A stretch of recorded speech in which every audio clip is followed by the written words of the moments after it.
every project that we have retros every sprint. So look at what we can do better, what didn't work, and who we need to collaborate with more effectively to get better outcomes next time. And then after every project closeout, we do a massive post-implementation review so that we really get into the details of, okay, why did this stakeholder not like this? What was the data showing us here? And really kind of uncovering it, because I think the challenge with smart cities a lot of the time, because there is so much change and excitement and new things, we can just jump from one pilot to the next without actually thinking about what are those foundational things that we need to stop, have a breathe, have a moment, see what we can do to improve it for next time, and see more like building blocks rather than bespoke pilots that solve a unique problem. Hi, Smart Community friends. In this episode of the Smart Community podcast, we are so excited to bring you our very first podcast panel, which was recorded live at the beginning of June in 2022. We were joined by Laura Baker from the City of Casey in Victoria, and who is also the president of the Australian Smart Communities Association. We had Nathaniel Mason from City of Gully in South Australia, James Peet from Moreton Bay Regional Council in Queensland, and we also had Rory Brown from the Smart Places team in the Cities and Active Transport Division in New South Wales. We proudly partnered with the Australian Smart Communities Association, or ASCA for short, to bring you this very special episode as we discuss how to embed smart communities. In this episode, we begin with an acknowledgement of country, and our panelists tell us about their backgrounds. Laura also tells us a bit about what ASCA does, as well as the Smart Casey launchpad. We then hear from James, and he tells us about the asset scanning and smart park projects Moreton Bay Council have been running. Rory then tells us a bit about the Smart Places strategy and some of the initiatives involved. And then we hear about Casey's Digital Equity Living Lab that has been introduced, before Nathaniel tells us about his Connected Cities project with the City of Gully and how they've been working on this. Rory then discusses some interesting projects, including their smart planning portal, the 3D modelling work they have done with some of the Western Sydney councils, and the smart irrigation work they have been managing at the Sydney Olympic Park. We finish our chat discussing the key elements to embedding smart communities in our organisations. This is a really exciting episode, a little bit longer than normal, and we really hope you get a lot out of it. As always, we hope you enjoy listening to this episode as much as we enjoyed making it. Welcome to the smart community, smart regions, smart towns, and smart cities. It's where we live, work, and play. With smart communities, the future starts today. Big data, smart mobility, emerging trends galore. The Smart Community Podcast is what you're looking for. Hi, everyone. We're going to get started very soon. Well, people are still streaming in, but we are going to get started. We do have 2 hours locked out for this, but we'll probably take about an hour and a half. But I just wanted to make sure we had enough time to really dig into the details, because we know we've talked a lot about what smart communities are, what they mean, but I'm really keen to get our panelists today to really share the learnings that they've had and how they've really embedded smart community, this approach within their organisations. Very lucky to have some brilliant people from local and state government with us today. So we are recording this as a podcast, and we've got, and welcome to our live audience as well. Feel free to jump into the chat and ask any questions that you have, or even just say hello. But we'll just start with an acknowledgement of country. So where I am, I would like to acknowledge the traditional owners of the land in which I'm meeting you all today. As we're online learning and sharing stories, we are meeting on the lands of many First Nations people. So where I am, I acknowledge the Gaiba and Jarowair people, and I ask you to do the same wherever you are located. And I'd like to pay my respects to elders past and present. So if you want to drop in where you are in country in the chat, that would be awesome. And please just acknowledge wherever you are today. So, welcome everyone. Great to see you all here again. I see some more people jumping in on the live audience. Feel free to jump in and let us know where you are. Hi, Ellen. Great to see lots of people jumping in and letting us know what country they're on, and also where you are today, where you're listening in from. We might just get started, because why wait and listen more to what I have to say? Because we'll hear a lot of that throughout this session as well, which is why we needed 2 hours, because 4 panelists plus Zoe equals, a good time, but also lots of chats, lots of discussion. So we might just jump in. This is a live recording of the Smart Community podcast. We are going to be talking all about embedding smart communities into the organisations where we live, work and play. Now, I was really keen to get this podcast, I guess, on the agenda, because we want to be able to talk about moving beyond the hype and moving into actually embedding this. And what does it actually mean? Because we know that the conversation has matured, things have shifted and changed. We're not only talking about what technology can we buy to make our communities better, but actually how do we embed this approach? Because we know that it's not just about technology and data and making better decisions. It's also about a mindset shift and an approach and a change. And the only way we can do that is embed it across the whole organisation. All the smart stuff isn't just in one box anymore. It's actually going to be embedded throughout. And I invited our panel members today because I know they are doing different things across all of their organisations, and I'm really keen for them to share with us those learnings. So if you've got any questions throughout, please pop those into the chat and we will ask those at the end. But yeah, let's get into it. Now, I'll introduce Laura. Well, I'll get Laura to introduce herself first. Now, this podcast is being brought to you in partnership with the Australian Smart Communities Association, which again, I'm very excited about. So I might just hand straight over to Laura to introduce herself and also give us a little bit of information about ASCA. Thanks, Zoe. It's awesome to be here. And I firstly want to acknowledge the traditional owners of the lands that I'm on today, which is Tanarong people, and pay my respects to their elders, past, present and emerging, and any First Nations people who are on the call today.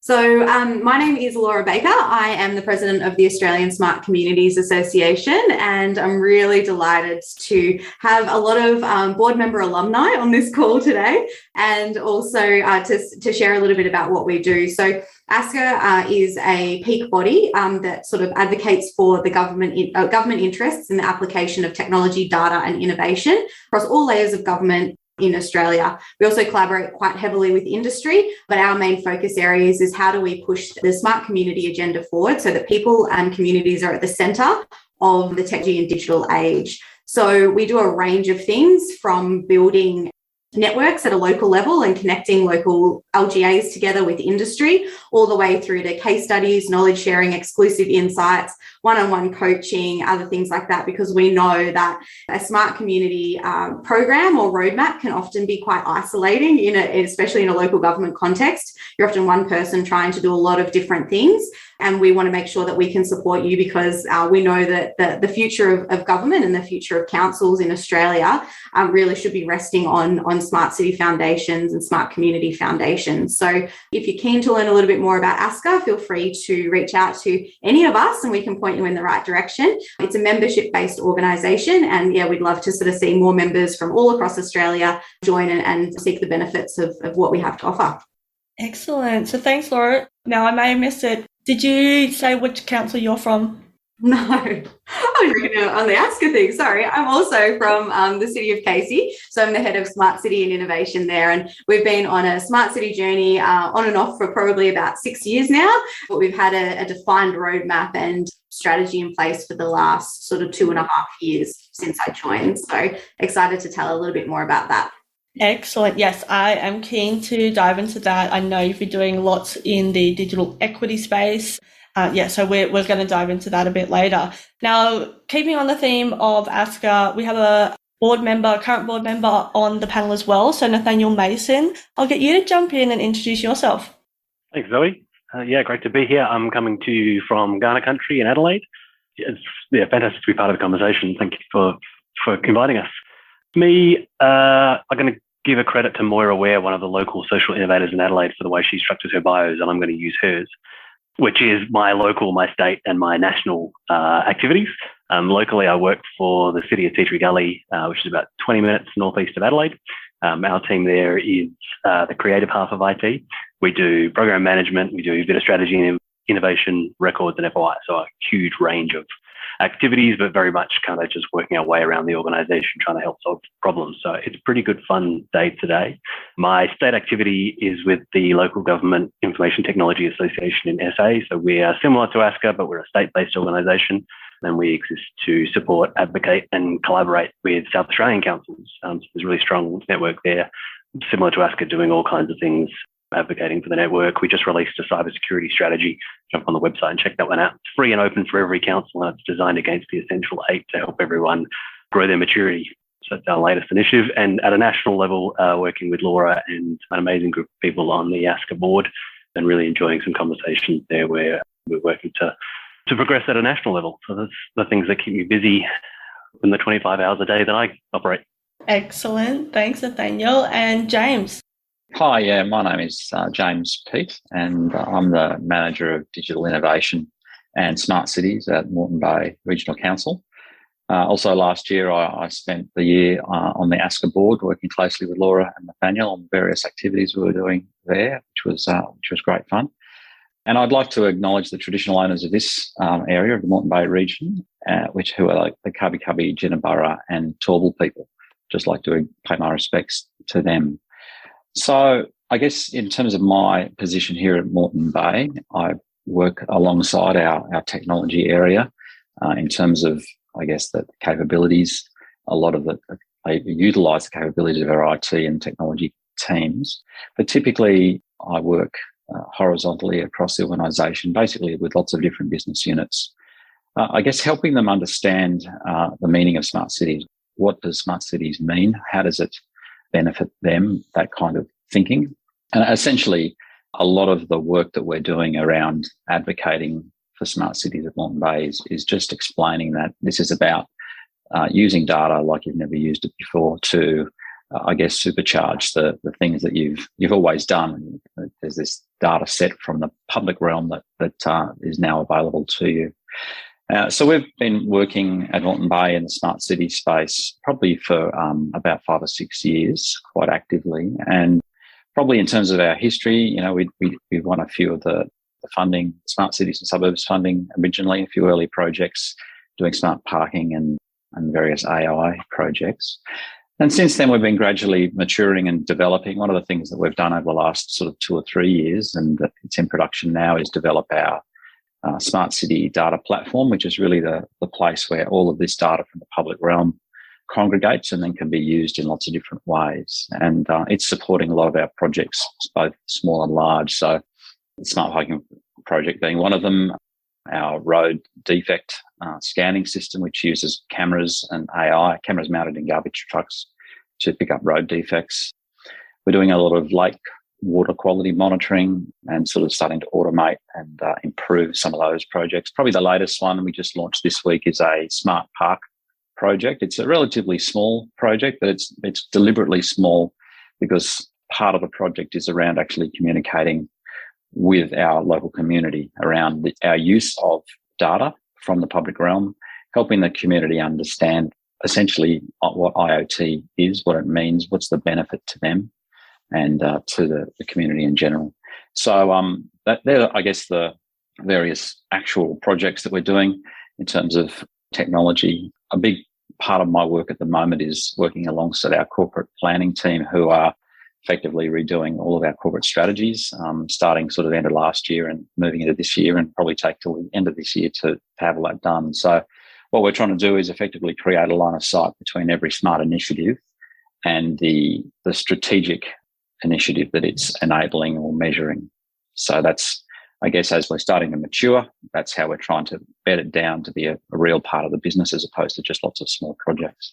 Yeah, thanks, James. And lots of projects there, and I'm keen to dive into a few of those. I mean, the asset management one, the road scanning one is my absolute favourite project. I'm biased though, but I talk about it all of the time.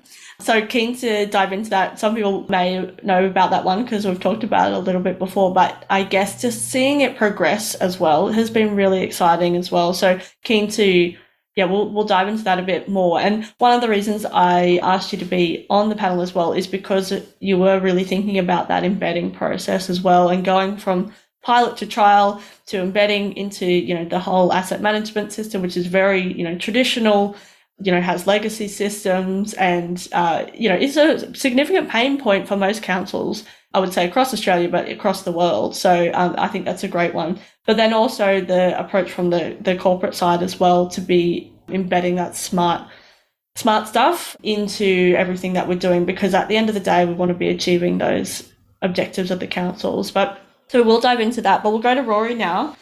Rory, we've been waiting patiently. Rory Brown from State Government, tell us about your background and the Smart Places agenda.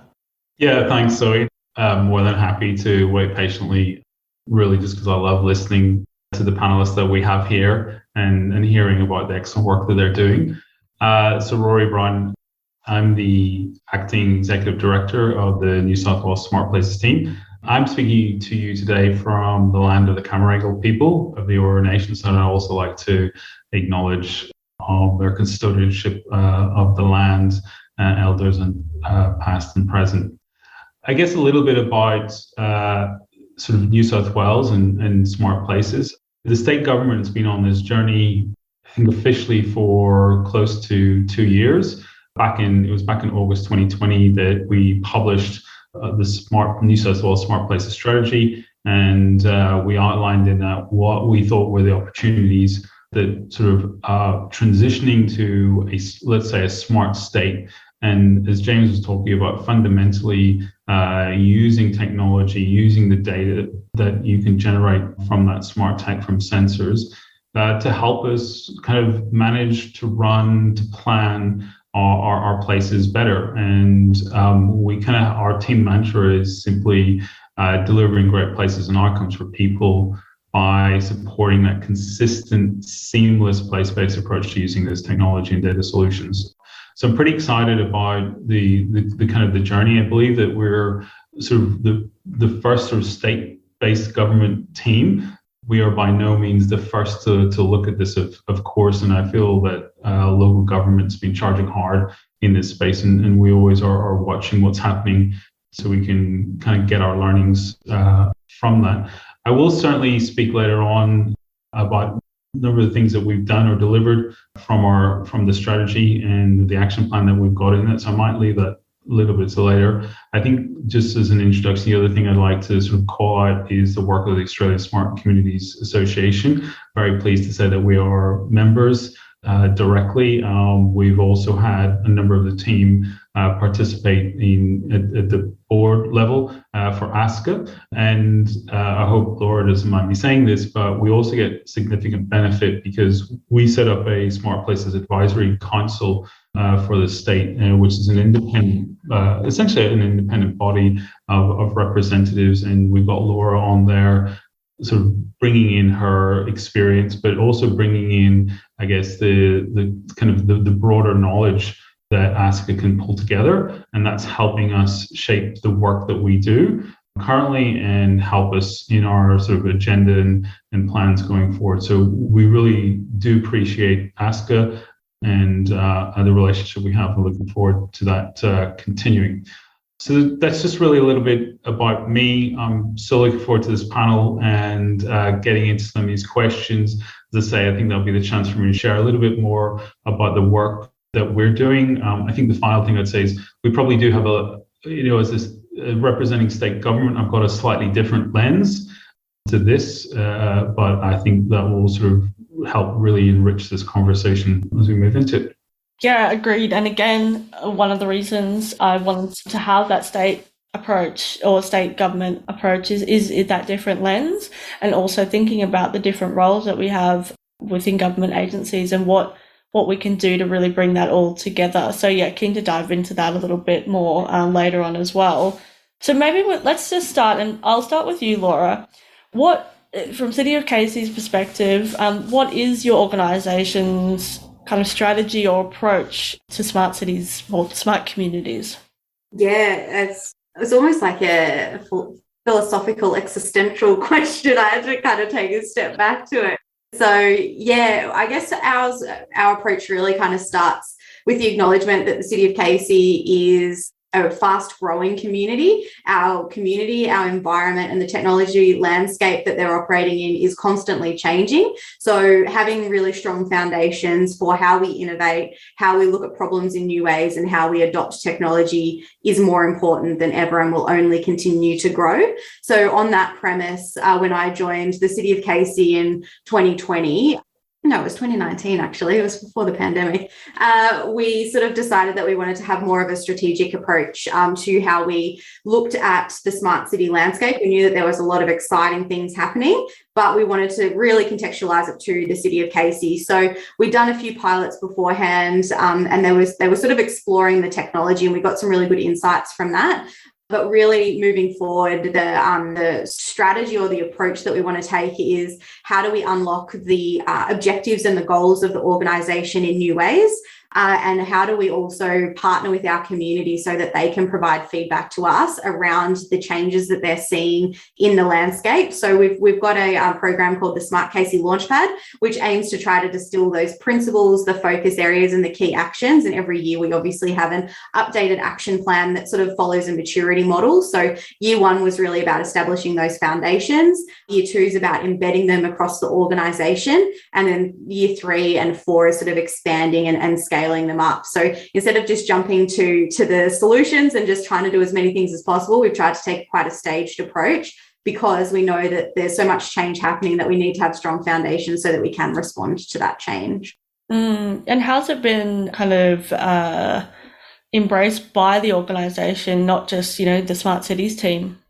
Yeah, well, when I started, the Smart Cities team was myself and another colleague. So we've since grown, and now we have the innovation portfolio as well. But I think the most important thing we did at the start was just start by listening and not saying, this is a new thing, you have to get on board or get out kind of a thing. So we really, we did a couple of plenary sessions and masterclasses, and it was just about building that common language, understanding what the challenges were, how people were already using data, unlocking existing smart city projects that people may not have labelled as smart cities, so that they could kind of align themselves and think about, oh, okay, I'm already doing this, so I'm going to step in rather than take a step back and get too freaked out about these new buzzwords.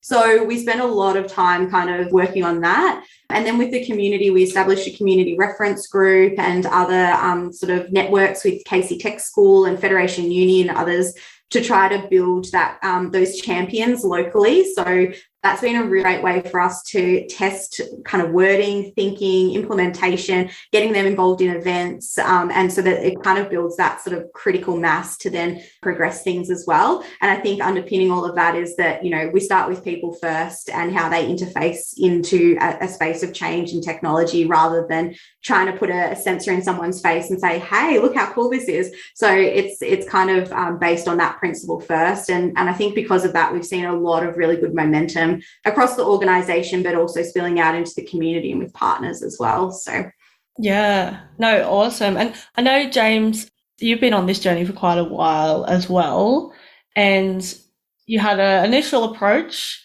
and then now you're, as everything's maturing, as people are becoming aware of what's what and what works, and you've kind of validated that this thing is really a thing. I'm keen to get your journey along, and I only know because I've been kind of hanging around the edges for a while, lurking. So tell us about how that journey started and then where you're at now. Look, the journey started in 2015, where there was an acknowledgement amongst the executive that IT existed outside of corporate IT, not just inside the corporate, here's a Dell and some software. And that's when I moved into the role that I'm in today, which was to really help the organisation understand, well, what is that and how might we, leverage that? So it started with simple things like an open data policy and those sorts of things. And it started really, smart cities wasn't a big part of the language in those days either. It became that, and it's become, in a sense, pretty much all we're doing is labelled smart cities these days, but certainly wasn't back then. Similar to Laura, there was already a lot of projects that were happening, generating data from the public realm. And we've, over the course of time, over the last 5 or 6 years, we have been, trying to integrate all of those, even things like CCTV networks and those sorts of things, which tend to grow organically, well, I certainly have here, and trying to help the owners of those technical assets to bring them into the fold so that data can be utilised beyond just asset security and public safety and those sorts of things. The project that you were referring to, Zoe, our asset scanning system. Now that was a little bit of luck and timing, and it started really in probably end of 2016, and it was a conversation between myself and one or two others where we thought, well, surely garbage trucks they touch every road every week. What can we do? And through various means, we spoke to all of the waste contractors that we also, in terms of timing, we were about to go to a new waste contract. So it gave us an opportunity to put clauses in the agreement that gave us access to the trucks, those sorts of things. But also working with yourself, Zoe, and introducing us to a technology provider that was starting to work on this thing helped along the way. So I guess one of the key lessons we've learned from that particular project, and what I guess the message that has been sent to this organisation and beyond, is that through some intelligent use of technology, and it was relatively straightforward technology, you can have a massive difference to business as usual, in this case to managing defects on our roads. And one of the things an old boss of mine used to say to me is, your job is to put yourself out of a job. And in a sense, that's what's happened with the asset management, the asset scanning project. I don't have much to do with it anymore. It's now being handled completely by our asset management team. They have an innovation team within the asset management team that just concentrating on how to use AI to manage assets. So whether it be roads, footpaths, we're doing building roofs, we're doing stormwater pipes, we're doing all sorts of things. We're building up our internal AI capabilities as well. So we really do recognise that approach, object recognition from video and still images, is a massive game changer for local government. And so we're very much investing in and continuing to invest and expand what we're doing there. So that was a real shot in the arm for Moreton Bay Regional Council in terms of recognition and acceptance that smart cities isn't just shiny widgets. It really does impact the bottom line in a very positive way. So that's sort of given us license to then continue on with other things as well. And keen to, I guess, jump into some of those other things too, but just for people who aren't aware of the project, basically you've put dash cams on garbage trucks. I think it's throughout the whole fleet now. Is that correct? Yeah, so there's 30 or 28 or 30 curbside waste vehicles that have a device on the dashboard inside the truck. And those trucks, which are the general waste, not the recyclables, just the general trucks, they touch pretty much every road every week. The video footage that device captures also anonymizes on device. So it does things like it blurs out people's faces and pedestrians it might pick up and things like that, rego numbers and those sorts of things. It sends that video footage to the cloud. In the cloud, it then detects sort of somewhere between sort of 20 and 30 defect types, so potholes, cracks, line marking, signage defects, all sorts of things like that. And then that generates data, defect data, which then is automatically inserted back into our asset management system. And our asset management system, which is Tech One, we have automatic business processes that when a defect appears against a road, it is assigned to a work team appropriate for that physical location in our region, and it's just effectively allows us to triage all that work automatically. And it's really helped us in terms of prioritisation. It's helped us in terms of understanding the life of the road, the defects that occur, after disaster events and all sorts of things. So it's generating, I think the last time I looked at it recently, there was about 80,000 road defects, and you think, how do you cope with that? Well, they were there. Now we know they're there, and actually allows us to manage it a lot. This is massive. It's over $2 billion worth of assets. So we do need to manage it, and this is really a real shot in the arm for how we do that. Yeah, and it's also one of my favourite projects. I've been doing a bit of research project with Moreton Bay, finished at the beginning of this year, and thinking about how we could use that data set in different ways, which was really exciting for me. And I think one of the things I love about this project as well is that you've handed it over to accountants and engineers, right? So if it wasn't viable, it's not the tech people now that are pushing this along. This is engineers and accountants. So it's making a real impact, I think. And just that data set, using it for maintenance, but then thinking about all the other things we can actually do with it. As you said, $2 billion worth of assets, safety of our communities, all those type of things, it really feeds into that. If we can manage our road assets better, we can use that time, money, effort, resources on things that the community really cares about. But also we can just improve that level of service as well, because we know that that's time, money, resources is something that I've never heard a council say, yes, I've got enough of all of those things and I can't wait to, most effectively use those. It's how do we get the most out of what we've got to work with. So and you've stolen the second question about your favourite project, but I'll let you tell us about another project later. I might go to Nathaniel now. What's your approach? What's your organisation's approach to smart cities and communities? Yeah, thanks, Zoe. It's really interesting hearing these stories and kind of agreeing with lots of the comments already.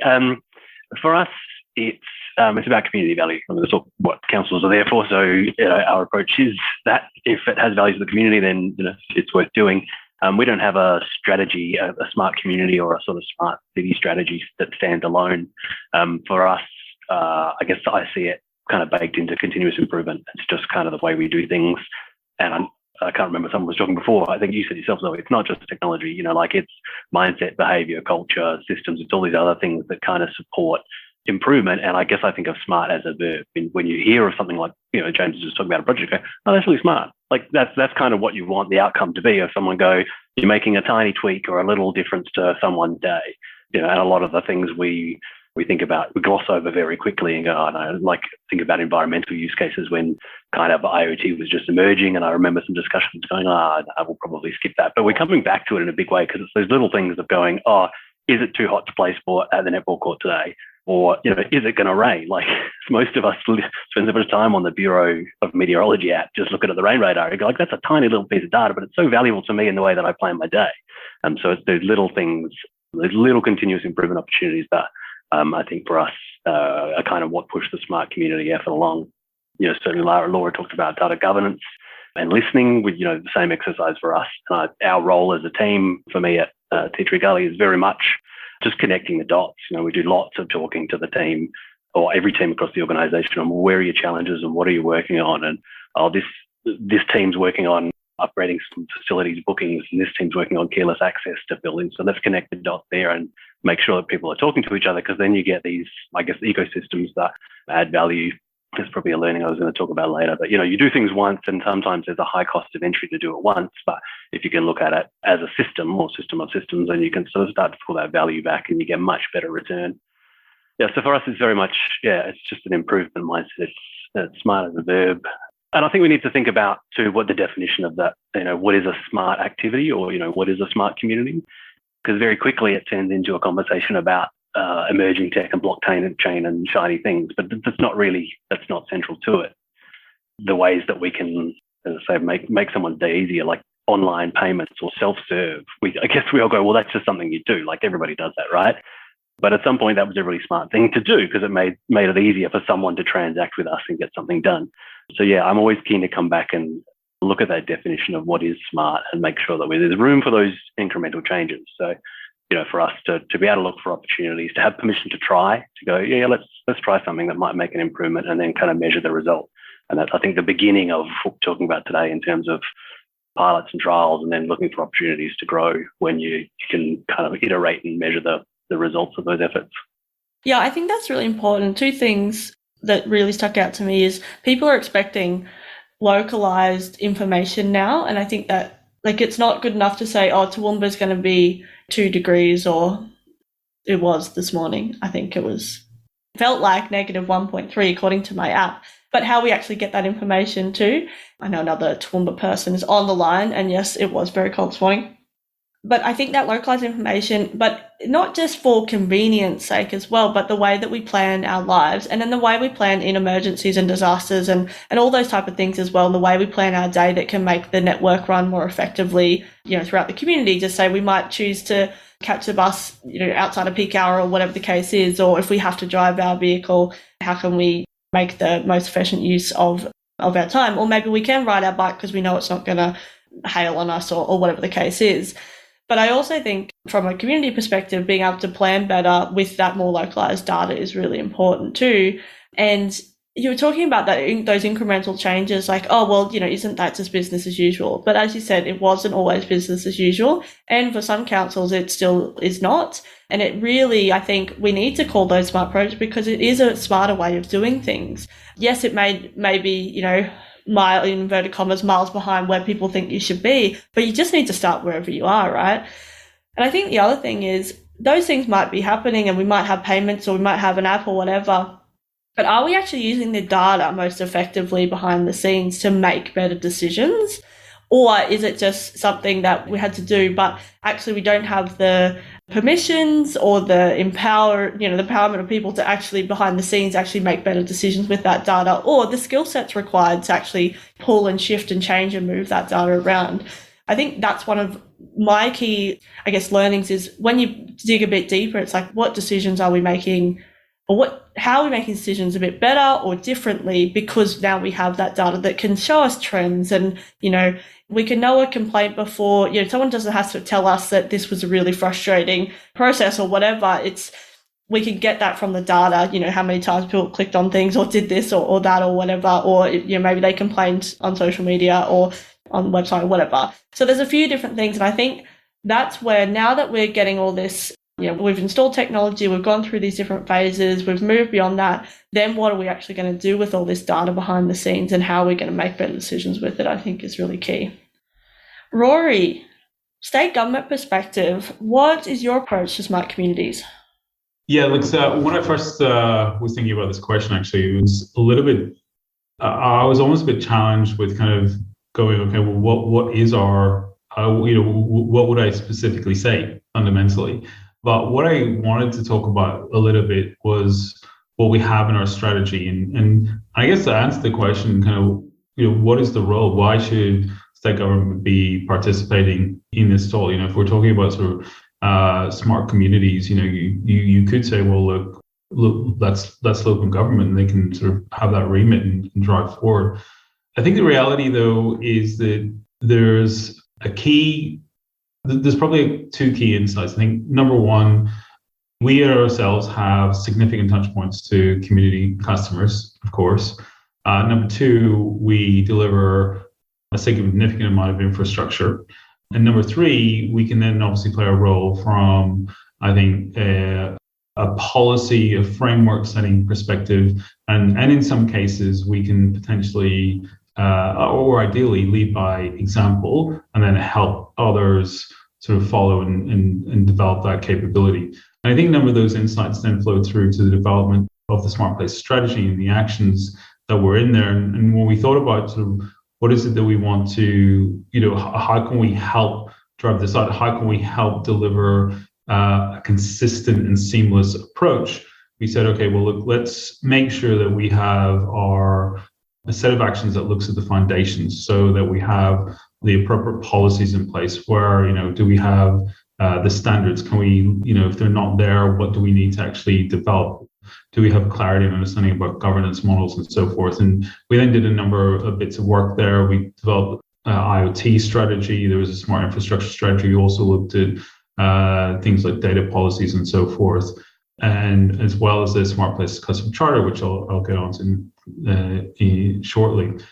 We also thought about enablers, or as I like to actually call it, catalysts, because if you have that framework in place, that doesn't mean that action or initiatives and projects actually move forward. You need to, I think, have a catalyzing mechanism, and that for us was thinking through the different partnership models. I'd probably call out, I think there's still a number of interesting challenges around procurement, especially when you think about procurement linked to innovation, plus procurement models in an industry that reality is still quite small. And I think there's a limited number of suppliers for certain things. So, how do you actually sort of trial or pilot something, and if it's successful, kind of scale it up within a traditional procurement performance example.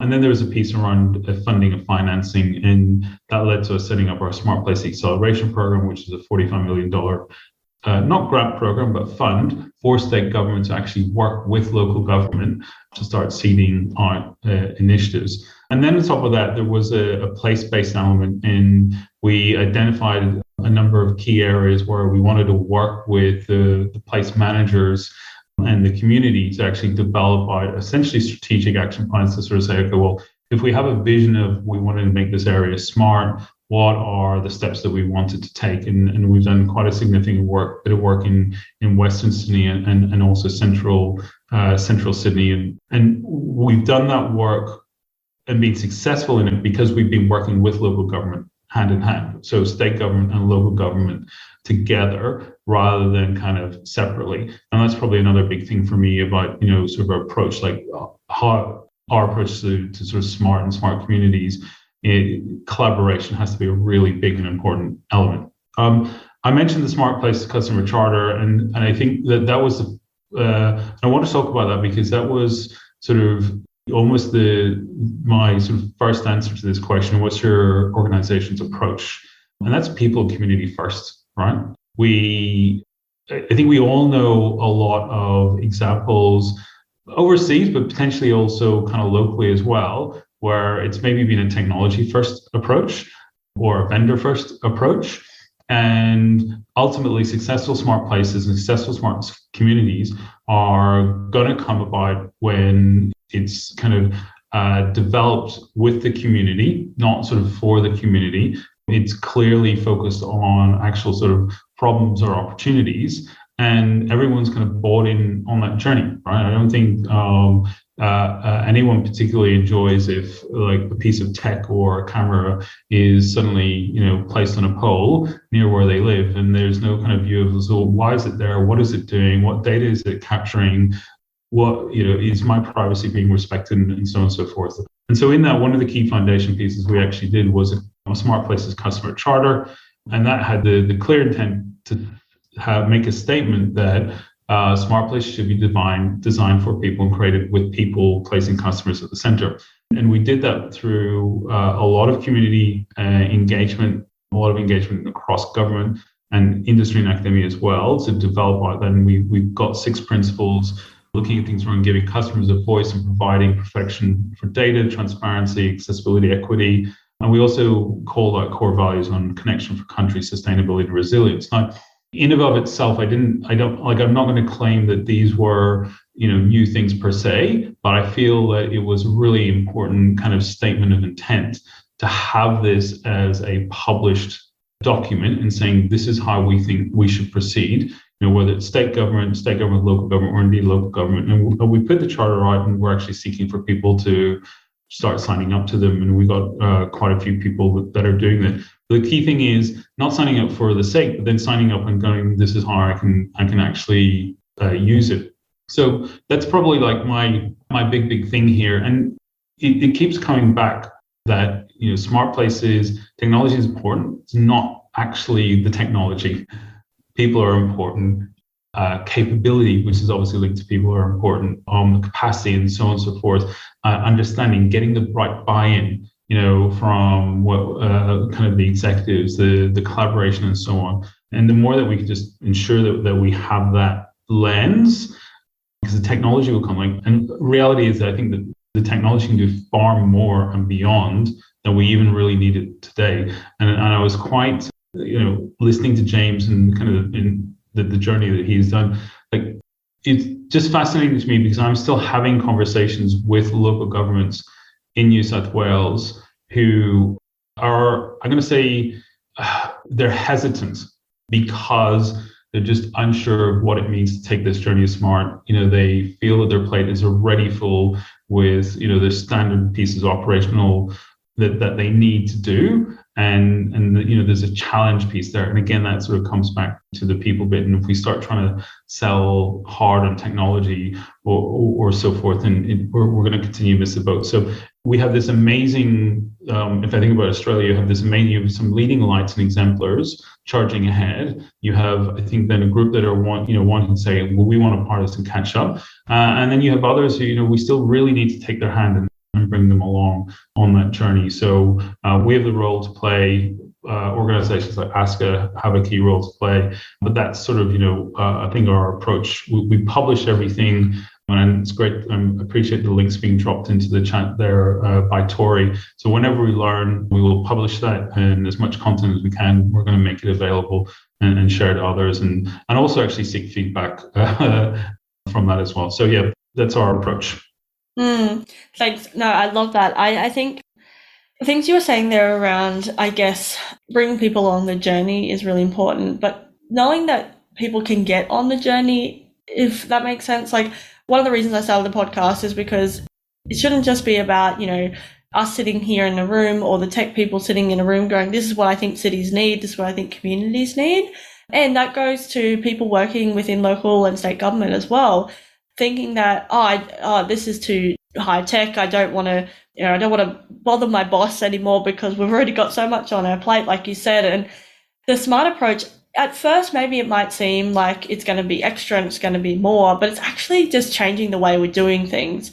Not to make that sound, small, because that's a big deal, right? Change management is huge. And I think that's another key bit that sometimes is missed when we just go, just add this tech, just add this here and we'll do this there.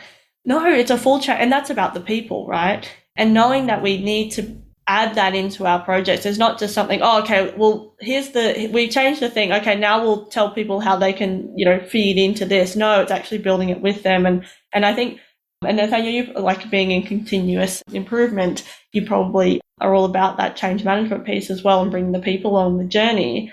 But then it also means like this, as we're talking about, and listening and collaborating. And you said, like, as we learn things, we will continue to share. I really like that as well, because we don't know all the answers, right?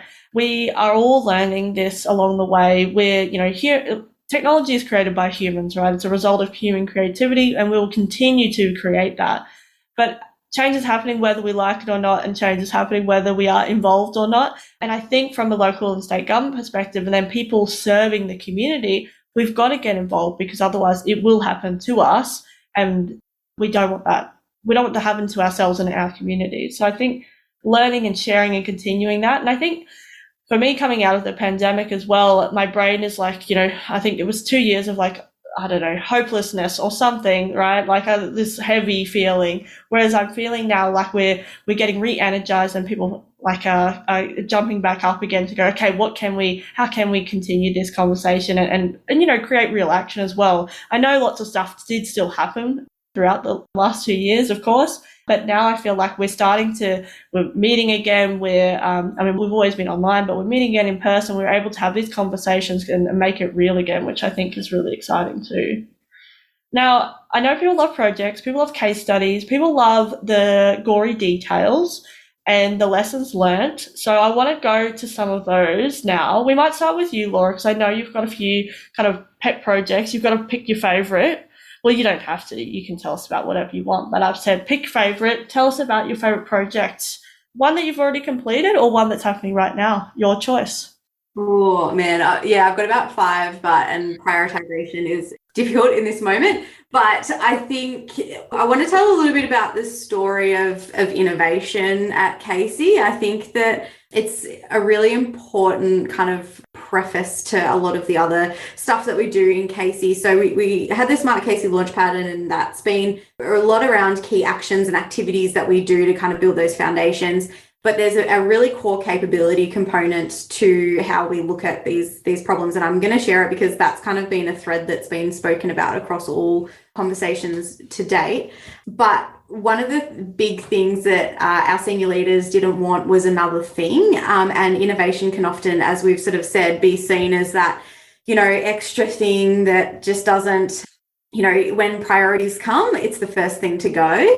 And so what we decided to do was create an innovation program that would guide employees over 6 weeks through design thinking and systems thinking tools, really, really practical. So understanding how do you write a challenge statement, how do you go out and prototype with the community before you invest, $50,000, $100,000 in your said solution, and then all the way through to delivery. And basically what we wanted to do was create some space for innovation, because everyone just gets so busy all the time that you don't have any time to just think creatively and differently. But we created these tools that then people could pick up and then apply to other projects, rinse and repeat kind of thing, that help to change that mindset and that culture. Instead of just saying, okay, new project, let's, write the project plan, just deliver it. Let's take a moment. Let's look at the problem. Let's look at some data. Let's look at interview some community members to really understand the problems first, and then jump into a solution. And so by doing that, we worked with the teams to find business plan actions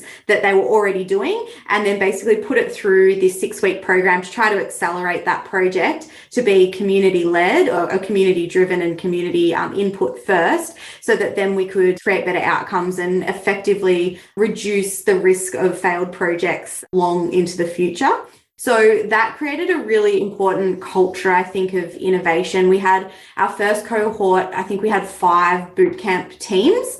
The second, we had 10, and this year we've just had 8 that have gone through. And we have an incubator that sort of sits off the back of it. So teams who have decided, yes, I want to keep going with it, it wasn't quite ready for delivery, they sort of work alongside our team to make sure that it can go through to delivery. And one of those in particular was our Digital Equity Living Lab. So we created a digital equity framework last year, and that was really in response to the need for digital access, affordability, and digital abilities to be highlighted during the pandemic, because we knew that our most vulnerable community members were the ones that were most at risk of being digitally excluded. So we created a framework of how we work with partners, how we work with industry, and how we work with our community members to make sure that everyone can capture the benefits of the digital age. And so off the back of that, we sort of really, the more we dug into it, the more we realized it was very complex. It's not free public Wi-Fi that's going to solve the world's issues when it comes to digital equity and inclusion. So we created a living lab. And for us, I think the best part about our job is that we're delivering and building at the same time. So we have to have the strategic thinking and the theory and the frameworks and the policy, but we have to test them and iterate them, because this whole space is quite new. There was no real living lab playbook where you could just, go out and do, the living lab. So we created all of that, our approach to how we work with partners, how we understand problems, and how we activate place and space as a way to drive innovation within our communities. And so we've actually just, I think about a month ago, we launched the Digital Equity Living Lab with our partners. We went through a partner process. I think we've got about 5 trials going, and we just had a festival last weekend in Doveton, which is our most digitally excluded suburb, where 1 in 5 households don't have any access to the internet. And then layering on top of that, there's social disadvantage, English as a second language, all of those sorts of things that make the digital world quite a bit harder.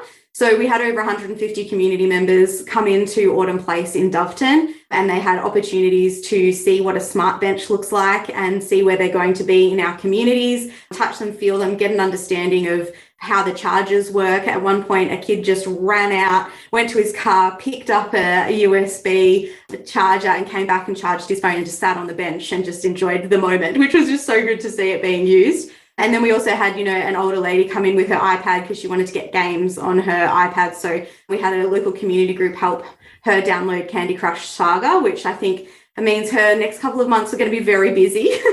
But so it was really good to sort of see it in action and sort of see how the community can respond. It's not about, digital for the sake of it. It's about how we can use digital to improve their lives. And over the course of the next 6 months, there's going to be more and more opportunities for them to engage with us through this living lab model and this framework that helps us to put innovation into action, embed it as part of how we deliver services, as how we deliver projects in partnership with our community.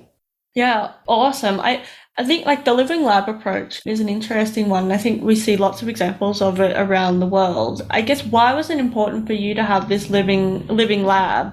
But then also, will it shift and change over time based on what the community is asking for? What's your kind of approach to that? Yeah, so we wanted, for us, a living lab is effectively 3 things. So you need a problem, you need a place, and you need people. And we have created an innovation process that underpins that, so that you can test and trial new technologies and new solutions, so that the community are really at the centre of any advances that we make in this smart city and smart community space. And I think that's why we chose a living lab model, because it creates a repeatable framework that we can input a different problem, input different people, and input a different place, but also have a consistent methodology that allows us to iterate and work with the community over a time period. So the next one that's coming up is around the circular economy. The challenge statements and the problem is completely different. The people are completely different, but the way that we partner with the community and the way that we approach problems through the innovation methodology is consistent. So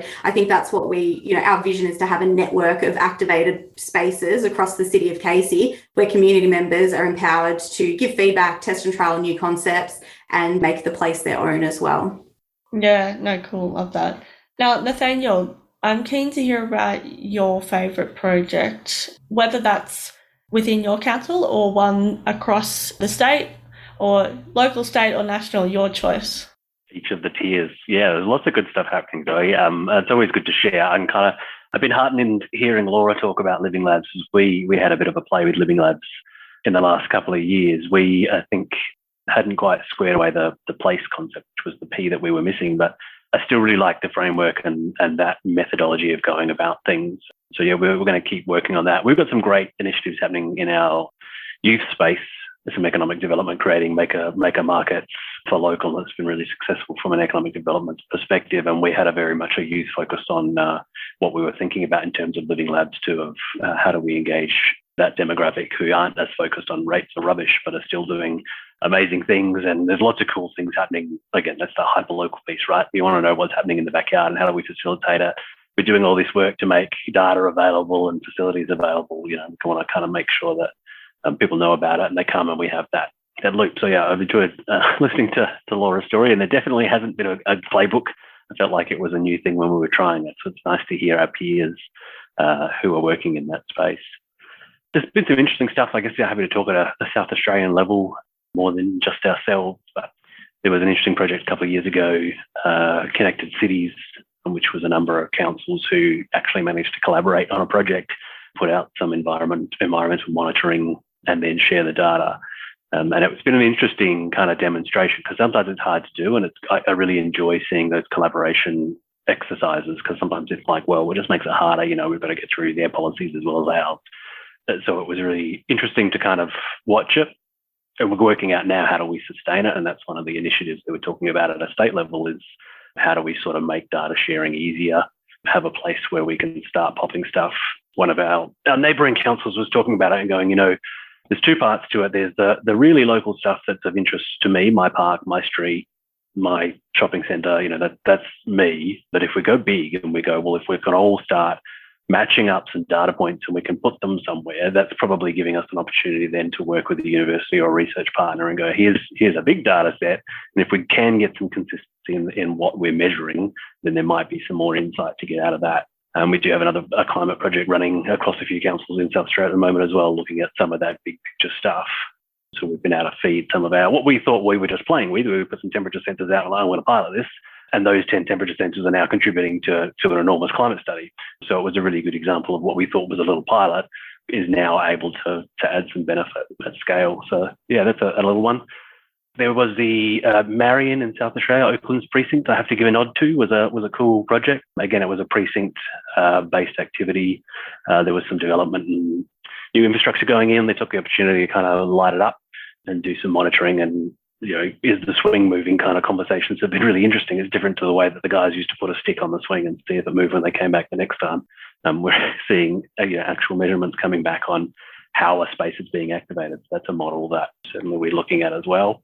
I think that's an interesting one, just to touch on that point there. Like, I think some people go, why do we need to know that information? But within the council, we want to know that information, and we do try and find that out, whichever means we can, whether it's a stick on a swing, whatever. We want to know that people are using the space.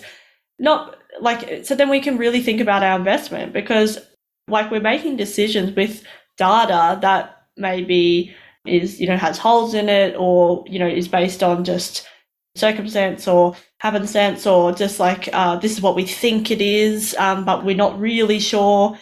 We think it's this, but actually we can then back it up with real data as well, embedding the numbers in the stories. Because I think sometimes when we think about councils, if we just think about it from as a community member, we might not think about all those functions that a council actually has. So thinking about those, why do we need that or this, that, the other?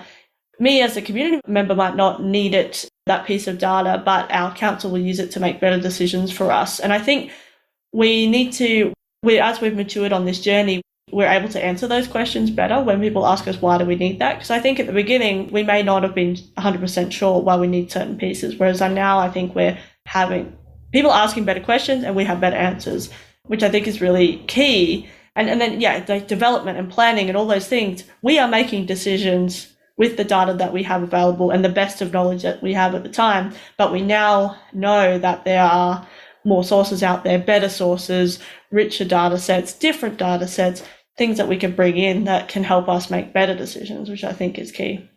Yeah, I'm always interested in goat tracks. When you go to a park and they've built a path, but the people actually walk that way. That's the kind of, I guess, the way that I think about those opportunities to go, we've got to look, where are people actually going and how do we better kind of enable that if that's the choice that people want to make? Maybe we need to move the path, or that's a metaphor for maybe we need to kind of change something that we're doing. So yeah, definitely. And it's like these things take time, and talk about resources. We're using all of these things to deliver. So you don't want to build something that no one's going to use. It's I think it's not. Don't build it and hope they come. We want to know and then build it. So yeah, I think there was kind of a few learnings. I was interested in what Rory was saying before about enablers.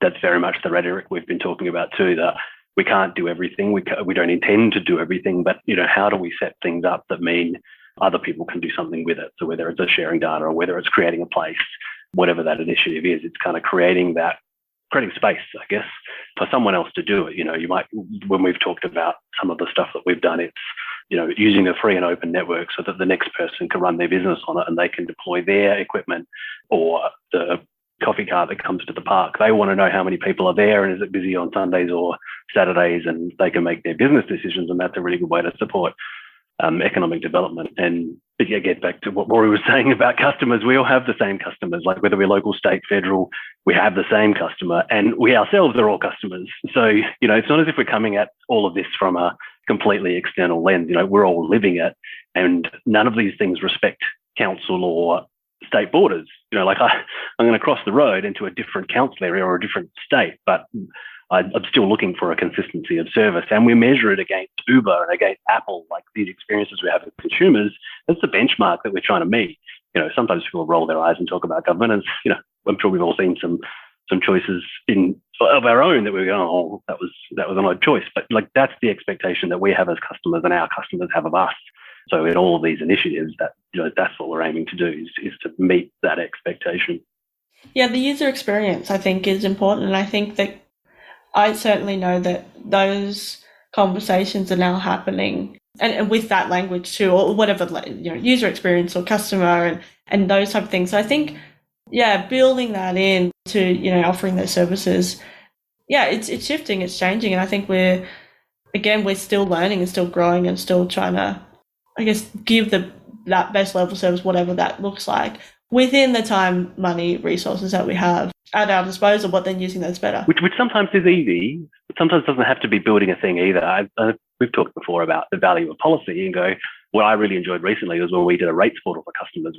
The thinking changed from no by default, like no, you can't have a payment extension, and no, we can't change your arrangements, to yes, for no reason you can have a payment extension up to this amount of time, unless there's some other preceding reason. But it's kind of just flipping the thinking, and sometimes it's a word in a policy, and we've mentioned policy a few times, but to go yes by default, we will only change in these particular circumstances. But I really like the changing the thinking of yes by default rather than no, and it doesn't cost anything.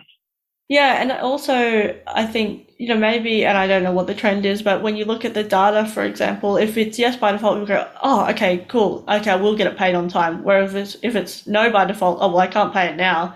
Oh well, I'm not going to care if I can't pay it for another 6 months. Or, if they're saying no already and you're already in that cycle, maybe there is I don't know, we'll have to look at the data later, what the trend is to actually get those rates earlier rather than later if you change that one kind of mindset shift, or that one way of thinking about it. Would be interesting. Anyway, report back to us on that data. Thanks, Nathaniel. James, your favourite project. Now, you have told us about our favourite project that we share. Any other favourite project that you have? Another favourite child? I'll call it favourite because I finished it this week, or finished part of it this week. So you never finish smart city projects, like I'm finding out. But We have been putting sensors and various things like smart barbecues and things like that into some of our parks.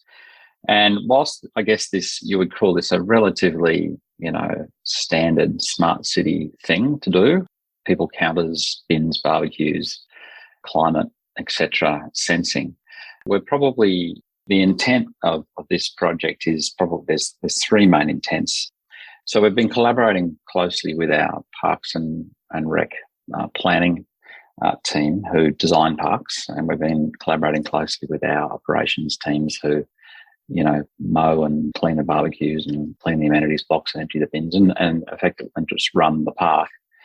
So there's a lot of that data. What we're doing is trying to understand how those two groups of people within council can use that data to improve, for the parks planning people, improve the design of that park or new parks, and obviously for the operations teams, just being able to operate them more efficiently and effectively. Now, there's nothing earth-shattering about that.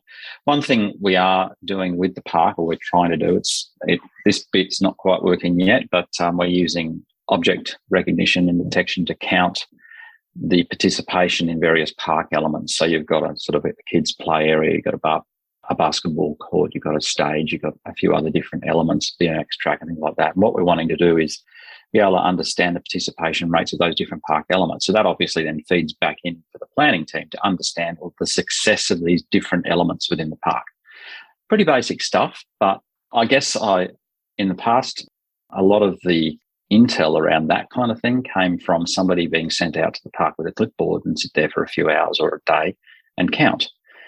Not particularly good when you're thinking about different seasons, different, whether it's in term or out of term time, holidays, public holidays, weekends, et cetera, et cetera. So having longitudinal data that describes participation, for me, that's a big thing that IoT brings beyond what we've always done.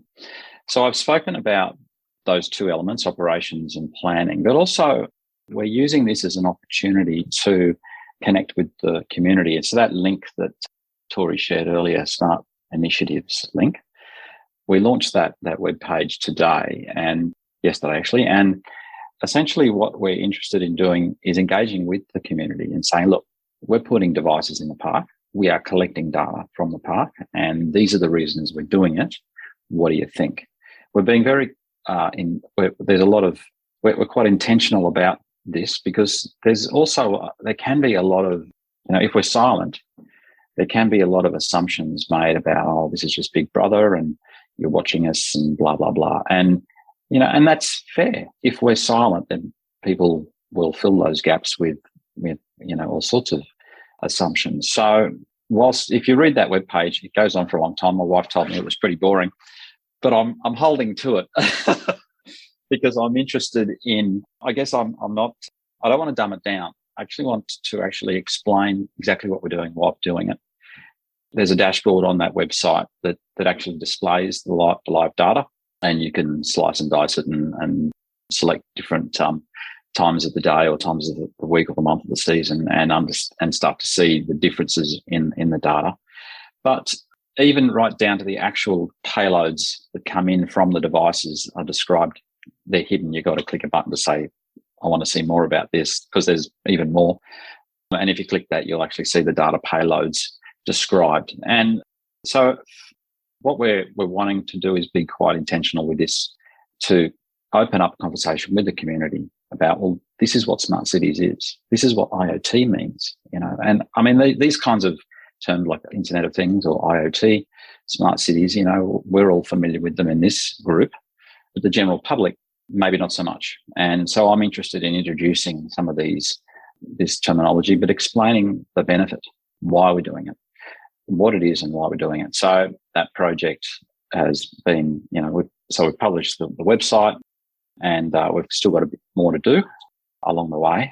But certainly that's where we're at with that project at the moment. Now, I remember, Zoe, you were suggesting that some lessons learned. Did you want me to wait till the next round of questions, or do you want me to go through that now? No, let's do it. Lessons learned, please. Turns out that smart city projects, and we talk about agile, take ages. I don't know about you guys, but they take ages. You're dealing in the public. Yeah, what are some of the key barriers? Well, you're dealing with lots of different stakeholders internally, and you're wanting everyone on board. So that takes time. Just booking a meeting takes 3 weeks. You need to deal with building contractors. You need to deal with on-site safety. You're dealing with procurement complexities. And these things just take time. And then you get it all installed, and then one of the sensors breaks. And now you've got another X number of weeks or months to get it replaced. Literally months at the moment, because supply's taking ages. And I'm also finding that common sense ain't so common as well. And so even some of the approaches taken in terms of installation of the sensors, we had a sensor that measures temperature installed on the top of a metal roof, within that far of the top of the metal roof and things like that. And it's like, all right, get back out on the site. Let's move it to somewhere else. So I'm finding that it just takes a lot longer. I'm quite impatient, and this is testing me. But so that's, I guess, one of the lessons learned is that these things do take time, and we just need to persevere, because we do get there in the end, but it takes a long time. And then I think even to see that return on investment or even just like some results takes time as well, right? Because you could say, oh, yes, this is working amazingly for a week, and then all of a sudden something changes and you go, oh, I wonder why that happened. But actually that might be a long-term trend based on, I guess, what you were talking about, the season, what events are happening around the place and that type of thing, and then weaving that all in. The other thing that I think takes a long time too or a lot of brain power, is thinking like across, so we're talking about a council or whatever, what benefits could be across council, or what data we could pull in, or what, and then so you're thinking, once someone has to be thinking about that full-time kind of thing, oh, what else could we pull in?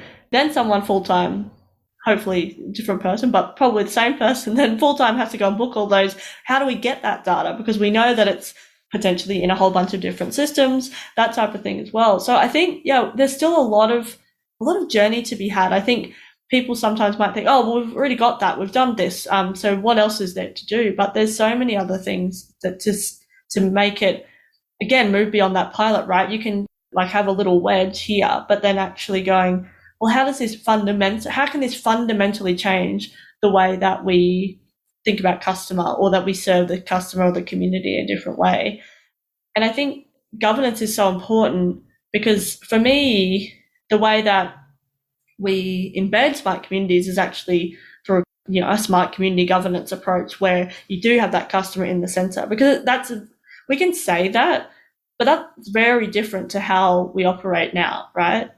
If I'm a customer, I have to kind of know where I need to go to pay my this rate, or to get information about that or that, whereas if we are thinking about the customer, I should be able to go to one place, get my thing, and then somehow the parts around, maneuver around me as the customer, which again is, very different. I don't know if we'll ever get to that kind of utopian view of where I just think about something and then I'm able to access it from a government perspective. I'm even thinking not just council, but like across government. So I if I need a transport option, it's a state government thing, or whatever the case is. So I think there's so many different things. And I think we started with the sexy, shiny, widgety stuff. We, got some traction in some of the things that were actually worthwhile when we actually used it to be more effective or efficient. But then there's going to be this whole kind of tranche of smart projects that aren't as sexy, and we need people on board with those skill sets to be able to then push them across. And I think sharing lessons is one of those key elements of that too. So I'm keen to go to you, Rory, because I know you've been working with a whole bunch of different, obviously you've got your own kind of projects with the strategy and everything internally within your department, but then you must come across a lot of different projects happening and lessons learned being talked about around the place as well. Yeah, I do. And actually, if I was not on this panel and listening in, I would be asking James the following question on his last one, which was, by the way, I love the example. I think it's one of the great things, right? Doing data to get better usage of an asset and then using that to improve future planning and investment outcomes. The thing that I was actually interested in, maybe you can pick up on this later, is when you did that, right, there's a cost to put the sensors in, right? So let's say I'm developing a park and I'm going to put in the equipment, then I'll have costed for that, typically the planning process. But then someone says, oh, put some sensors in. And they're like, well, the project manager says, why should I do that? And well, we'll get some data, but how's that going to help me in delivering my project? And you're sort of going, well, it might not help you in the delivery of the project, but it's going to help in, say, if you're publishing this data to the community, you'd be like, well, let's say I was planning a party and I thought I wanted to use the barbecues, but I checked the app and it kind of said that they're full, then I can change plans. So that's great for the community. Plus, it's going to be great for councils. We'll get to learn about how we, make plans and investments later. And so there's this interesting friction I find sometimes, especially with smart, in that the cost to do something is in a different place to where the benefit is going to be realized. I'd be keen if you could touch on sort of if that was the case and if it was, how you rationalized it through. But maybe, so I'm keen to just call out sort of a few projects. So you're right, like we see quite a lot. We have our acceleration program. I think we've funded 20 initiatives to date, and the money's got out the door a lot quicker than I actually, we thought that it would. We thought we'd be sort of, will take a bit more time, but there's such appetite. And we've been able to fund a range of kind of really interesting things and a variety of things. And so everything we're doing, we just funded something around digital inclusion and equity, and Laura potentially might have been copying your idea. So I apologize for that. We were looking at stuff on low-cost air quality sensors. And again, it's not that we don't know what air quality sensors are, but it's like, can you actually utilize low-cost air quality sensors to get to, a certain confidence level in terms of the information that community could actually find valuable, and to what level of detail do you go down to? So, we're not doing, we're not sort of giving the air quality advice for a large area, but you actually potentially could get this down to the streets. We're doing a number of things in regional areas around capability. We had some sort of smart water, smart carbs pieces, but the three I just wanted to quickly pick out was we're doing one right now on smart planning. And I love this because we had in New South Wales, you have an e-planning portal. So whenever you want to do some, your alterations to a residential building, for instance, and you can submit your plans into this e-planning portal, and all councils, I think, are now on board. But we're basically, that was developed up to use digital tools to make the process more efficient. But what's actually then happened is there's a collation of a rich data set. And so then the question was, well, what are the other uses of this data set? And one of the things, there's two types of planning pathways in New South Wales generally, one complying development and one where it's kind of a yes or no, do you meet the rules or not? And then there's standard development applications, which were a bit more subjective. But of course, with something like a compliant development, you could take, if a plan is for a compliant development, then there's no reason why you can't look at this compliant development and get immediate analytics about whether it's right or not. Now, they're currently doing that as a trial, and that will help. It's going to help the people putting in the plans to make sure that they meet the requirements. I think it can help local government in terms of just overall processing, and so it sort of starts to free up resource. But it's an example of not planned for use of data, but creating value from the data. And I think there's going to be lots of exciting things to come in that, where people have data. It wasn't expected that they would use it this way, but someone's going to find value. So that was one. A second one was just on 3D modeling. We've been working with Camden.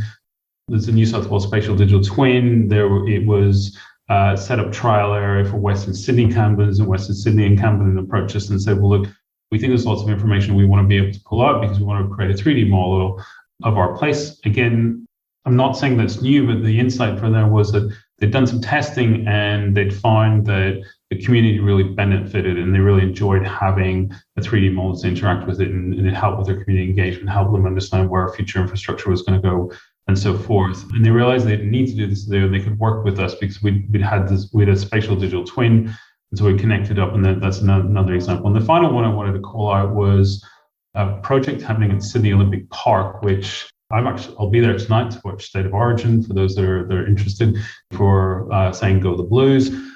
But the piece that they have an automated irrigation system for their parklands, of course.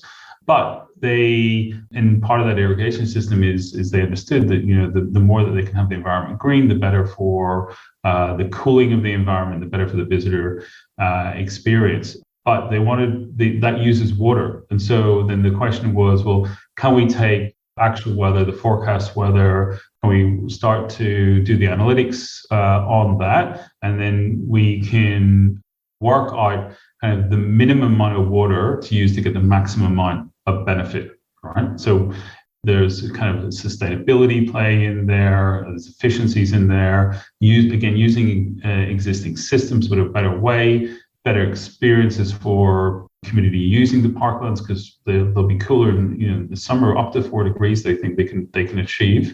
And they'll also start putting sensors around the park to actually tell people where the coolest places are going to be. So when they're coming to the park on those hot days, you know, they know where the best guests go. So those are just 3 examples.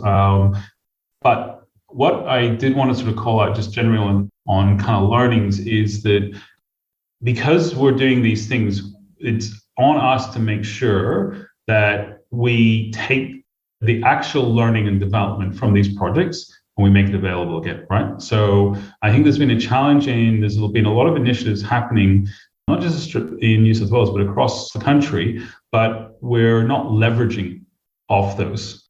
And I don't think we've worked out yet how we can, you know, pick those up, you know, and replicate. You know, where's our really nice, you know, copy and paste function for smart initiatives.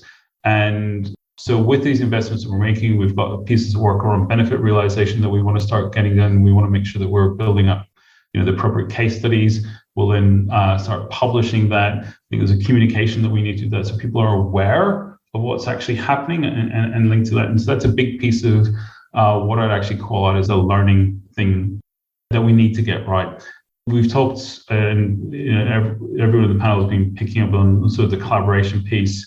The other one that I would just call out, and I think James started on this as well, there's some real practical challenges for doing smart. And what I mean by that is that we've had projects that have got stalled, not because the projects themselves were complex, but because they were looking to install sensors and they identified sites to install the sensors. But when they went to the site owner, in this case, utility, so we would like to essentially zip tie our sensor to your pole, there was like sort of crickets, because the utilities weren't set up to have this type of conversation. And then when they eventually found the right people to do it, they were like, well, this isn't, you know, our standard business. And so it was just like something that was outside of the norm for them. And so you're having to break ground. But that was having to break ground to physically deploy. This wasn't the smart city project in and of itself.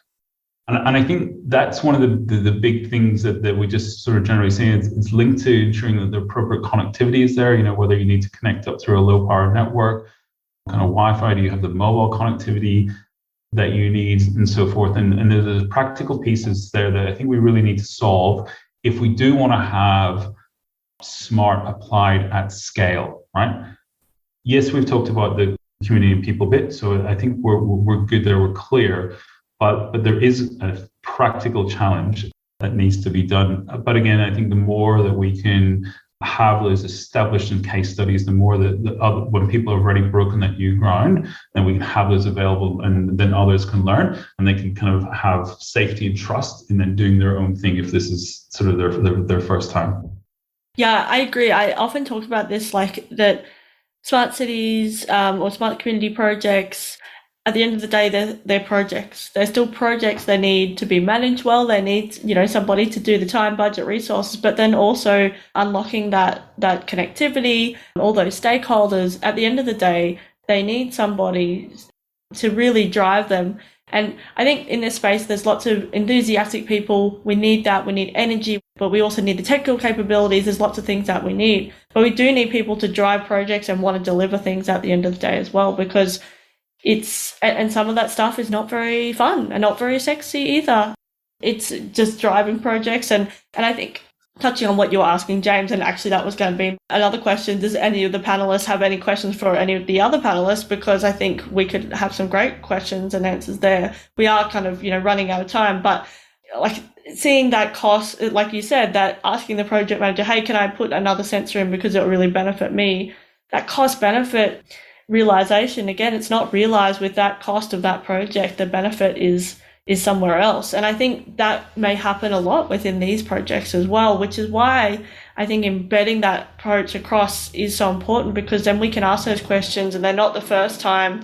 Similarly to the utilities, if we're continuing to ask these questions and say, hey, can we do this? It's, people become aware, then it's not the first time people are hearing about it. Then we're more likely to, someone's already broken the ground, then we can kind of get through it.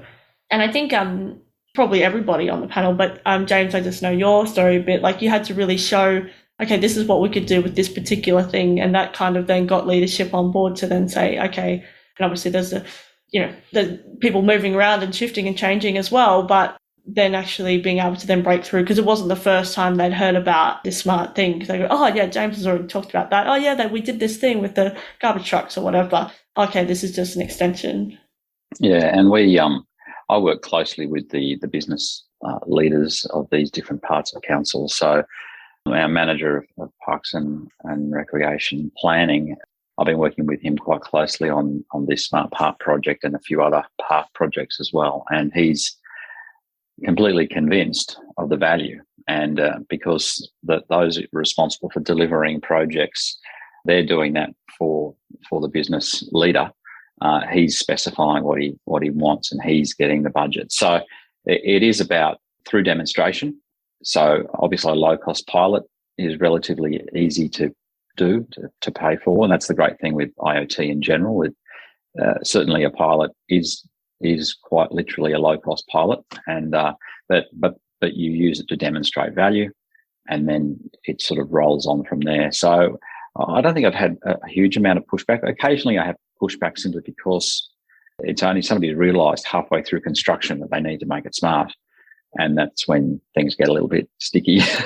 But and most of the time the answer is no. But so we just need to make sure that we're on the front foot, so that during project inception and these things are part of it there.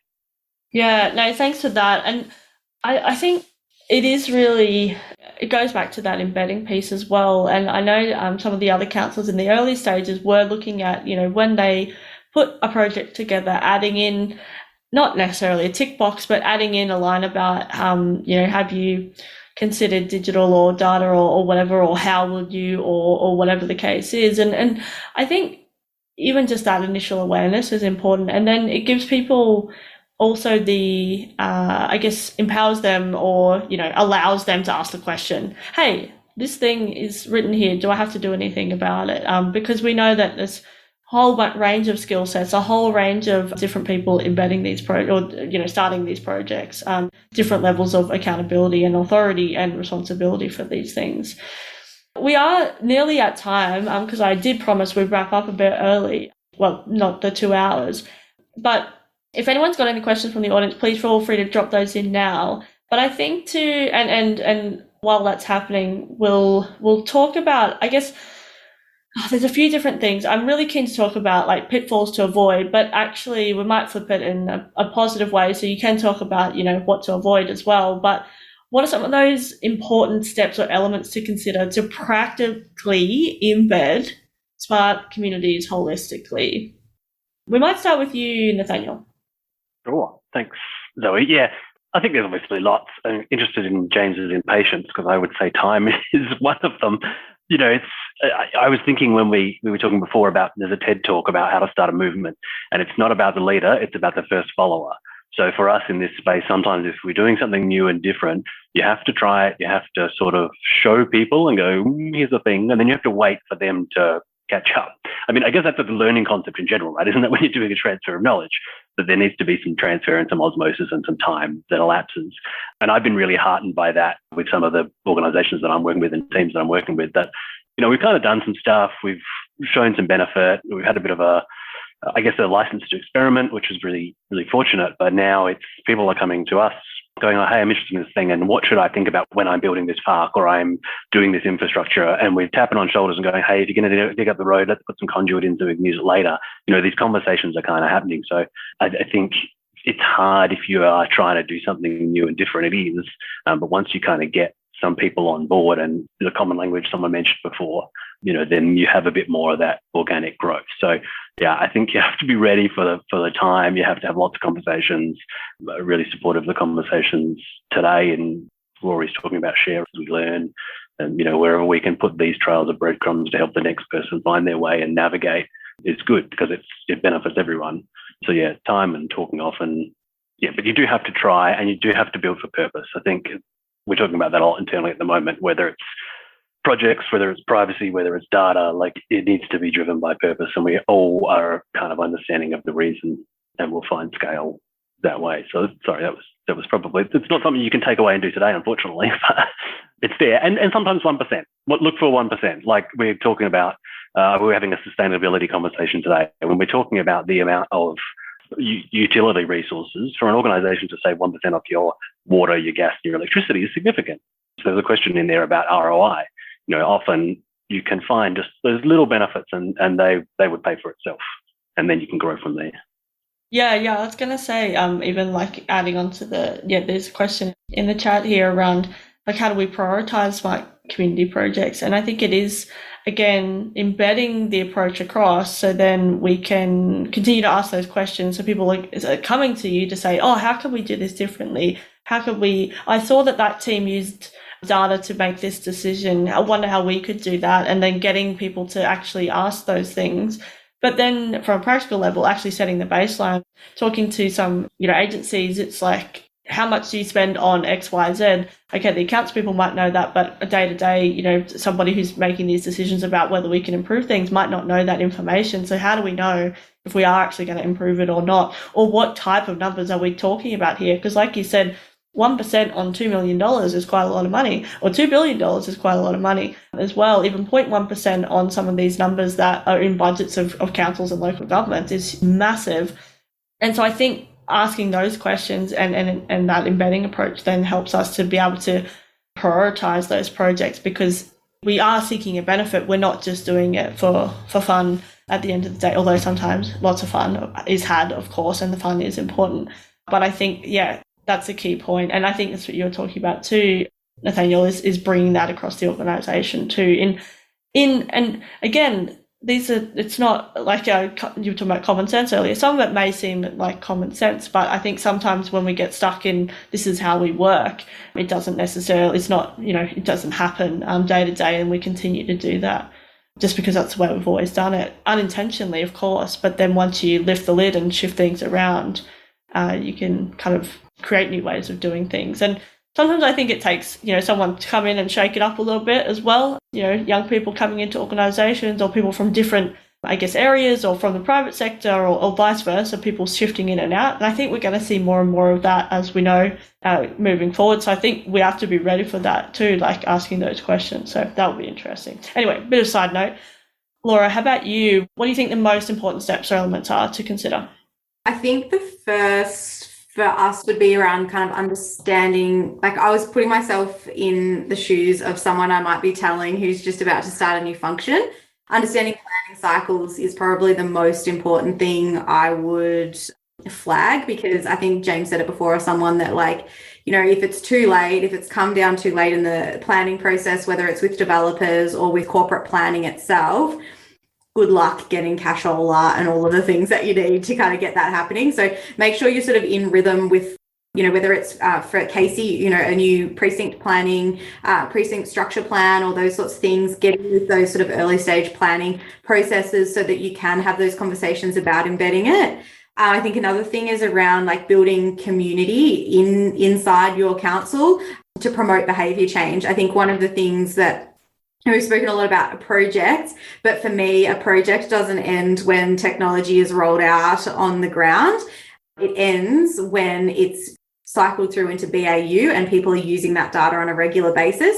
And that can be quite a confronting shift. So we've got a sort of monthly community of practice for our innovation champions. So everyone who's sort of gone through the innovation program, off the back of that, we sort of have all right, let's have a debrief. What progress have you made? It starts to build a bit of that accountability, but also makes people feel not alone in driving the change. So I think that kind of building that community with a focus on behaviour change is really important, making people feel like they can, look at a big data set and actually make meaning out of it. And if they can't, they've got a whole community that can help them kind of build that as well. And then the third thing I'd probably think about is being that connector. Get out there and, as I think James said as well, we sort of sit horizontally. We're not in the technology department. We're not in, the eco department. We really sit in customer and business transformation. So it means that we sort of see across the organisation. And I think it's really important to be able to, break down those silos and look for ways that maybe the council haven't thought about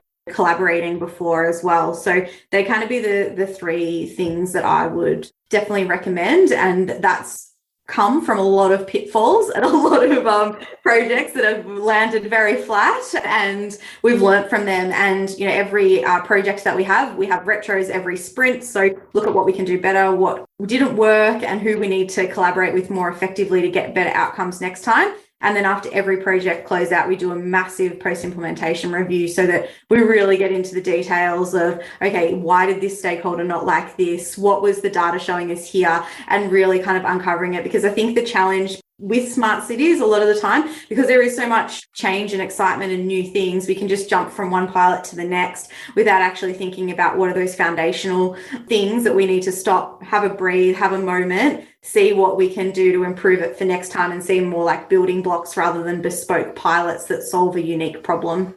Yes, here. I love that. And, we talked about projects before and that we have to actually implement them, but you touched on a really important point.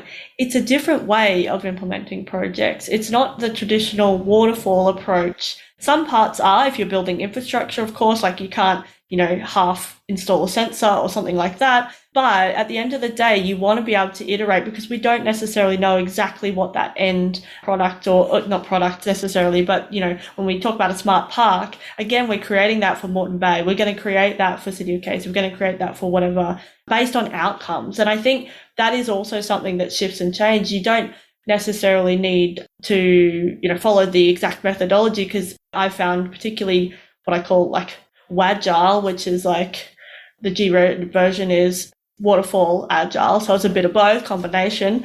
The MRED version is wanker agile, because you just pretend like you know what you're doing. But it's like small a agile, right? So it's shifting and changing, but radical level of engagement that is required on these projects is insane. But it's so necessary. And once you get that, once we bring people on the journey, both internally and, the community and externally, then we can really, shift and change and move those things forward. But it's a real shock to the system if you're not used to working in this kind of uncertain environment too. So I think that's another key point and I really like what you were talking about too, Laura, earlier around bringing, changing the innovation framework that you were talking about earlier. You've really gone, oh, well, what do people need to be able to help us to implement these as well? Not just, oh, they need to know that a sensor is this, that, the other, but actually it shifts their thinking and gives them the tools and the resources to be able to do it. So I think that's really key. James, what are some of those key important elements? And we haven't really talked, you did mention your corporate strategy and how now you're doing a digital action plan, but can you, I guess within that, you've kind of embedded it throughout rather than having your own strategy, like you often talked about not having that strategy to begin with, but now it's kind of filtering out through everything. Is that a key element, you think, to embed holistically? I think for us it is, simply because I'm not going to get budget to do anything unless there's a specific line of sight between that action and what the council has said they want to do, i.e. they've endorsed a strategy to deliver certain outcomes.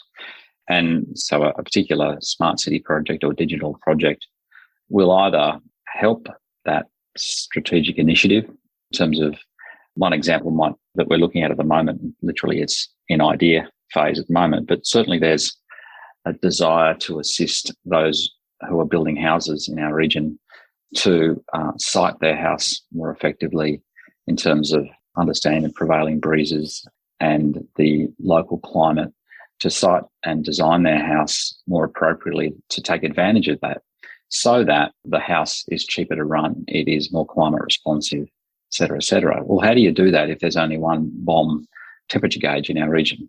So a smart city project is actually effectively rolling out a weather grid or a measurement grid across our region using low-cost IoT sensors, and actually then helping the home builder understand in their particular area the prevailing breezes are X, Y, Z. They're like this in summer, they're like that in winter. Therefore, site your house a certain way. So that's a very tangible project, but it's because we potentially, because the strategies aren't endorsed yet, have an outcome in our strategy to assist those who are building houses in our region to get better environmental outcomes and sustainability outcomes. So for us, that's pretty much the main game. There's the little smart park project that I described. It's very much demonstrating back to the business the advantages, but really the main game is how can we enable these strategic outcomes? How can we measure our progress towards achieving these strategic outcomes? And it's through data, these sort of digital projects that are going to assist that. Yeah, I think that's really important. And I like two things. Well, I like many things that you said, but two in particular. I love that project because you told me about it earlier and the idea of that project, because it's still an idea.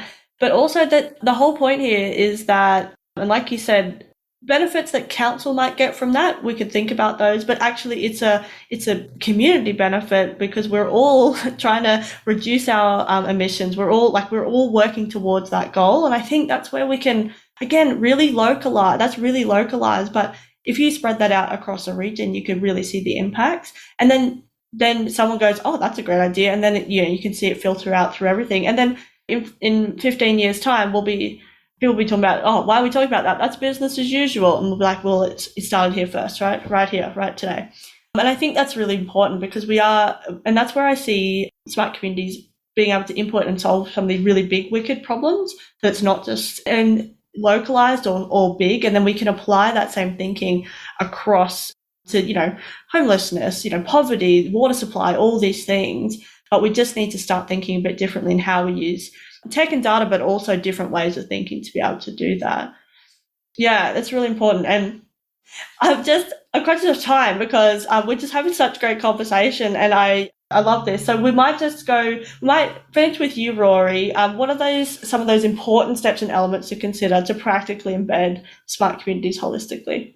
Look, Zoe, I think actually everyone's sort of really answered the points that I was going to bring up. And sort of in the notes, I put down demonstration of benefit, that it's a journey, shared resources, change is challenging. I was going to speak to some of those, but I think the rest of the panels kind of really cover that. But I'd really echo what they're saying. Because they're practitioners who are actually delivering. So it's all excellent advice. Thanks, Rory. And yes, I couldn't agree more. I think we've covered a lot today, and really appreciate our live audience tuning in as well. This will be an episode on Smart Community Podcast, which I'm super excited about getting out into the world. Thank you so much to our panelists for coming on. I really appreciate this because every time I put an episode out that's from local or state government, it just goes wild. People love hearing from you because they may not have heard from you before, but also you're doing great. We know that great things are happening, but we might not necessarily hear about it if we're not in the right circles, in inverted commas, or, we might not be able to, really, I guess, get those learnings from people if they're not willing to. I just find sometimes, it's hard to find those stories that local and state governments are telling. And I'm really passionate about getting those out there as well, because we're doing some great things. And so I just want to say an absolute massive thank you to all of you for coming and sharing. And I know I could see all of you, as everyone else was talking as well, learning things along the way as well. And I think this collaboration is really important. So keen to do more of it and see you all in person at some time in the near future as well. But yes, massive thank you. We might just finish any kind of last thoughts. We might go around the room, a tweetable answer, last thoughts on embedding smart communities, or I guess just leave us with some words of wisdom to let our audience go off into the embedding their smart community projects throughout their organisations. Might start with you, Rory. Words of wisdom, tweetable words of wisdom. Look, we often talk about eating the elephant, so it's one piece at a time. Perfect. James? Look for specific outcomes. Perfect. Nathaniel?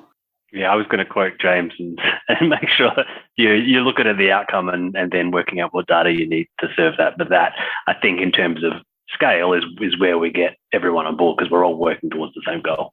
Excellent. And Laura, finally from you.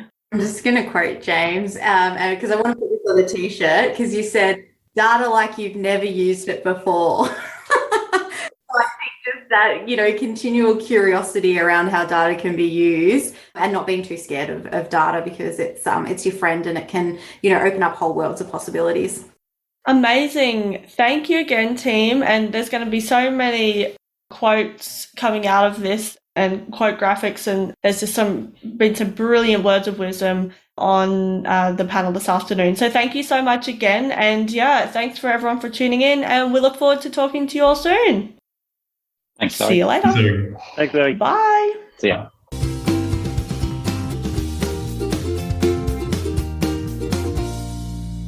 The Smart Community Podcast is brought to you by My Smart Community. If you're looking for support in podcast strategy and production, workshop design and facilitation, or communication and media advisory, get in touch. Email hello@mysmart.community or head to www.mysmart.community. Thanks so much for listening to the Smart Community Podcast. Show notes for this episode and all other episodes are available on our website, mysmart.community/podcast. If you have any questions for us or any of our guests, you can email hello@mysmart.community. You can also find us on the socials. We are on LinkedIn and Twitter @SmartComHQ. That's com with 2 M's. If you are enjoying the podcast, please hit subscribe so you never miss an episode. And we would love for you to leave us a rating and review at wherever you listen. This really helps us reach more ears and eyes, so thank you for your support. As always, we hope you enjoyed listening to this episode as much as we enjoyed making it.